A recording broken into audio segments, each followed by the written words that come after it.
everybody, this is Dave with SpinnerX Studios and welcome to my channel.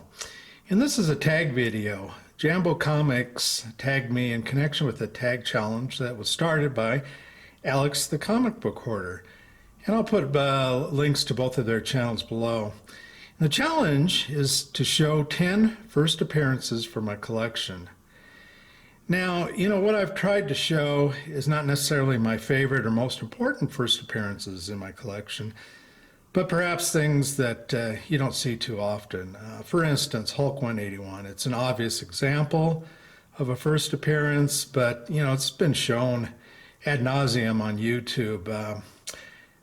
I suspect if I had $1 for every time I've seen a Hulk 181 on a YouTube video, why, I'd probably have enough money to buy a Hulk 181.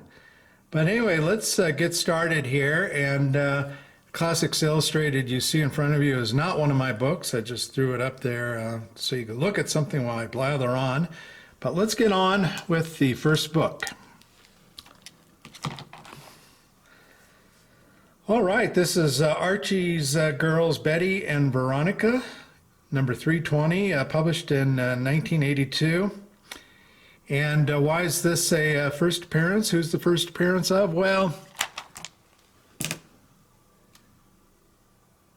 there it is, the bombshell Cheryl Blossom. That Archie, for a guy who's not particularly good looking, doesn't have much money, and quite frankly, he just seems to be overall goofy and not particularly smart. He sure is a ladies' man, but this issue, there's the Archie triangle between Betty, Veronica, and Archie, and this issue kind of added a fourth girl into it, and I guess that makes a square, doesn't it? Well, anyway, moving on. This is Doom Patrol 99, first appearance of Beast Boy. And he went on to become a big part of the new Teen Titans.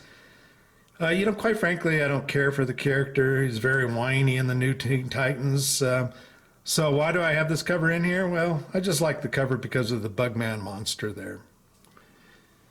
Okay, moving on to number 3. This is Detective Comics 300, first appearance of the Polka Dot Man. He was an interesting character in the recent Doom Patrol movie. I wish they had spent more time on him and hadn't killed him off. But anyway, it's a pretty cool cover. I like the little dots on him and the flying platform he's on. And then on to number 4. This is Amazing Spider-Man, number 22. First appearance of Speedball. And, not a particularly interesting character in my view, at least. So why did I pick him? Well, gosh, sure got a lot of colored dots there, and seems somewhat similar. Maybe he's a nephew of Polka Dot Man here. I don't know, but somebody should research this and look into it. That somebody will not be me, though. All right, moving on.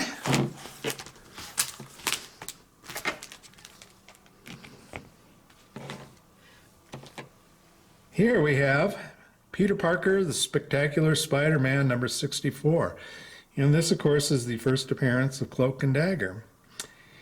And, a few years back, they had a TV show, Cloak and Dagger, that I started to watch a number of episodes, but gave up on it. It was really slow-moving, just a bunch of teenage angst set to music with very little action in it. But nonetheless, I do think that this is an interesting duo introduction. All right, number 6 is Web of Spider-Man, number 36. And this is the first appearance of the villain Tombstone. And, oh wait, he's not even on the cover. Oh, the heck with it. I'm just, let's move on. Okay, here we have Amazing Spider-Man number 73, first appearance of Man Mountain Marco. This character essentially is a mob lieutenant, henchman, and Here he is reminding Spider-Man that he's late on his weekly protection money. And moving on, here we have Submariner, number 19. This is number 8 in my list, and the first appearance of Stingray. As you can see from the cover, nothing can stop Stingray, it says there at the bottom, right there. And so I guess that's not an exaggeration. He can probably even beat the most powerful of Galactus, because after all, it does say nothing can stop the Stingray. I am the almighty Galactus, but I bow to the power of Stingray. All right, here we have Nexus number 1 coming in spot number 9, created by writer Mike Barron and penciler Steve Rood. And it was created in 1981, and the series is kind of a combination of the superhero and science fiction genres, set in about 500 years in the future. And the series started as a 3-issue black and white limited series. This is issue number 1. And then it moved to a traditional comic book format and lasted, I believe, about 80 issues. Steve Rood is one of my favorite artists. His artwork is very much an animation style, a very Saturday morning cartoon look to it. Simple yet elegant. And, you know, if you're getting kind of tired of a lot of the recent artists who just perhaps over pencil stuff with hatch marking and perhaps a little bit of over inking, I think Rood's style may be for you. He was well known for his space ghost depiction. And finally, in the regular series, the color work, coloring inside was excellent. It's very vibrant.